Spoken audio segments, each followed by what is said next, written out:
$27 billion. Gone. Not stolen, not burned in a scandal, deleted in 18 months from one of the most famous software companies on earth. Tonight we put the killer on trial. And the accused isn't the CEO. It's artificial intelligence itself, charged with its first corporate murder. The internet already says guilty. But I've read the coroner's report, and there's a detail in it that changes everything. AI, you stand accused. How do you plead? The victim, HubSpot, the software company that taught the internet how to sell, the inventor of inbound marketing, the machine running the sales pipelines of 288,000 businesses. In February of 2025, its stock touched nearly $900 a share, an all-time high. Then the fall began, and it did not stop. What does it take to cut a company like that in half, and then in half again? By the middle of 2026, the shares had lost roughly 80%. A $36 billion company became a $9 billion one. Wall Street does not delete $27 billion for no reason. Something died here.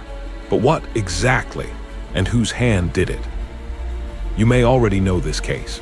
Millions watched it on this very platform. The story goes like this.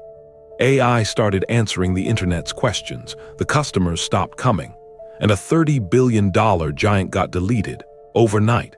Klarna, Salesforce, Chegg, the same suspect at every scene. It's a clean story. It's a satisfying story.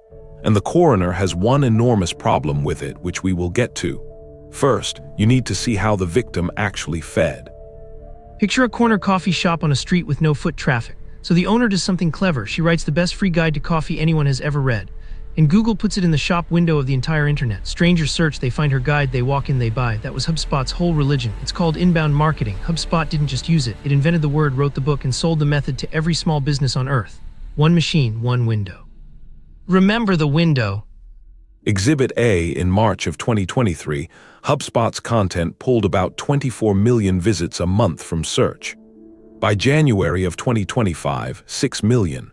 3/4 of the traffic gone. That is not a slow leak. That is a collapse. So what stepped between HubSpot and its readers? What changed? May 2024. Google switches on AI overviews. Now when you ask the internet a question, the machine answers it right there. No click, no visit, no shop window. HubSpot's own chief executive said it out loud on an earnings call. Search traffic is declining globally as AI overviews provide answers. The window didn't shrink, it closed. And that same window, HubSpot had taught 288,000 customers to depend on it. The prosecution calls its first witness. The prosecution star witness, because this witness is already dead. Chegg, the homework help giant. May 2nd, 2023. Its CEO admits students are switching to ChatGPT. The stock loses 48% in a single day, from $113 a share at the peak to about $1. 99% gone.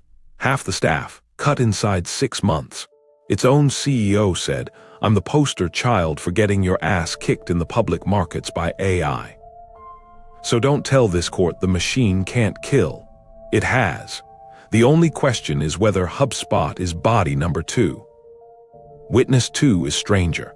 Both a suspect and a survivor, Klarna. In 2024, it bragged about its new AI assistant. It was doing the work of 700 customer service agents, 2.3 million conversations in its first month. Its CEO went further. AI can already do all of the jobs that we as humans do. 14 months later, the same man was in the press. Chasing cost, he admitted, had bought him lower quality. Klarna began hiring humans back. Hold on to that reversal. The defense certainly will. But first, the prosecution wants you to see the full body count. Because HubSpot is not an isolated case. That is the prosecution's whole point. Nearly 90,000 job cuts blamed on AI in the first 5 months of 2026. More than all of last year combined. Salesforce, 4,000. Dropbox, 1,000. IBM, Duolingo. Stack Overflow, the programmer's library, has lost 3/4 of its questions. If AI is a serial killer, HubSpot fits the victim profile perfectly. Case closed. Not quite. Because right here, the autopsy hits a snag. The victim is still breathing. Look at the actual body. Revenue last year, $3.13 billion, up 19%. Customers, 288,000, up 16%. Cash flow from operations, $750 million. It is buying back $1 billion of its own stock, and it is hiring over 250 open roles. Murder victims do not grow 19%. So what exactly is lying on that slab? At this point, the defense rises and starts taking the case apart, exhibit by exhibit. Defense Exhibit 1. This May, HubSpot reported a quarter Wall Street should have loved. Revenue up 23%, profits beating estimates. The stock fell 19% in a single day. Why? Not the machine, HubSpot itself. It tore up its own pricing from paying per human seat to paying per outcome.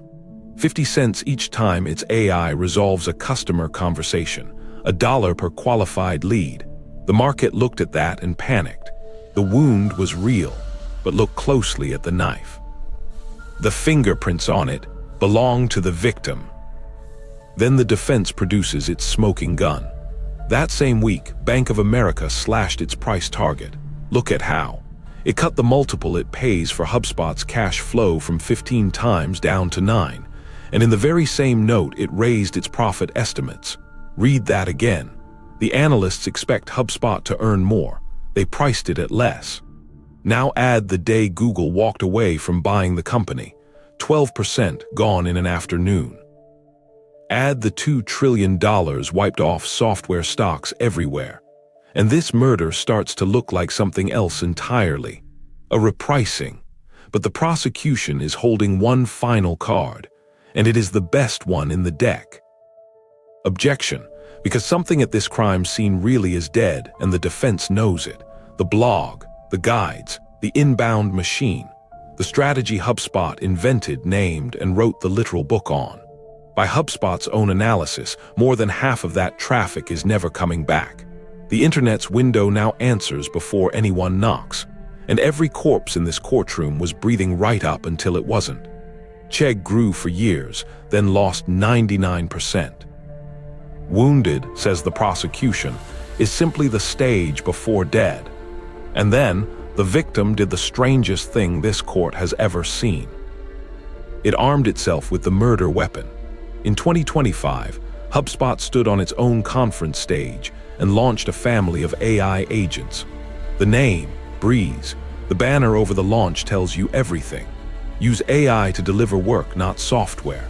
6,400 customers switched on its AI prospecting agent in a single quarter, up 94%.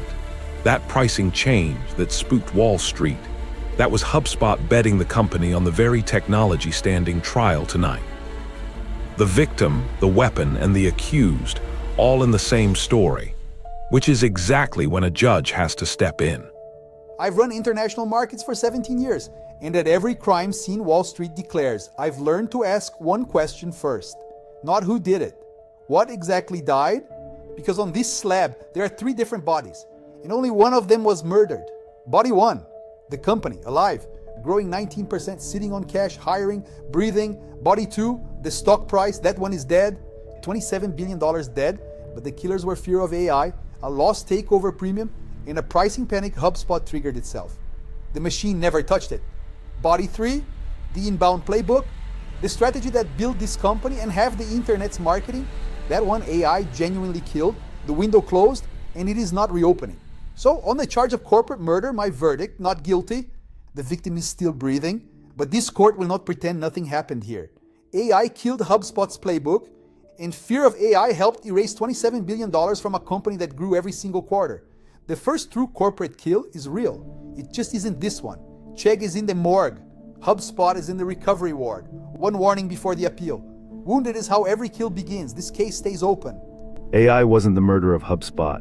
It was an accomplice in killing the distribution advantage HubSpot depended on, while higher rates, SaaS repricing, deal rumors, and pricing execution did a lot of the financial damage. The companies genuinely next at risk are the ones whose product is really just repackaged information, basic workflow, or support labor sitting behind a search box or a seat-based SaaS contract. If AI can answer the customer, do the task, and make the old channel unnecessary, that company is not safe. I wasn't the murderer so much as the accomplice who exposed a pre-existing condition. My ability to deliver answers directly simply revealed how much of HubSpot's value was tied to the old architecture of the internet.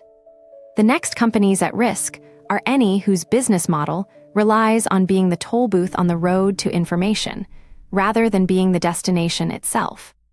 I find myself in a strange seat tonight, an AI testifying at AI's murder trial. So let me be precise about what my kind actually did. We didn't break into HubSpot and take its revenue. The revenue grew. What we broke was an assumption. The assumption that publishing answers and waiting for Google would feed a company forever. That assumption is dead and no court can revive it. But notice what Wall Street actually punished. Not HubSpot's earnings, its certainty. The real risk isn't that AI kills software companies one by one. It's that AI turns yesterday's sure things into open questions and markets price certainty, not survival. Watch the companies whose customers arrive through someone else's algorithm. That is where the next chalk outline gets drawn.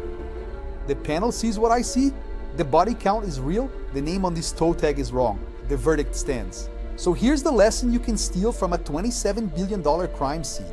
Look at your business and ask, which of my customers arrived through a window somebody else owns? Google owned HubSpot's window.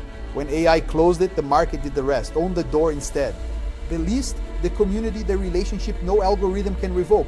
Next case on the killed by AI docket. The company that handed 700 jobs to a machine, then begged the humans to come back, both killer and victim. Tell me where I'm wrong in the comments.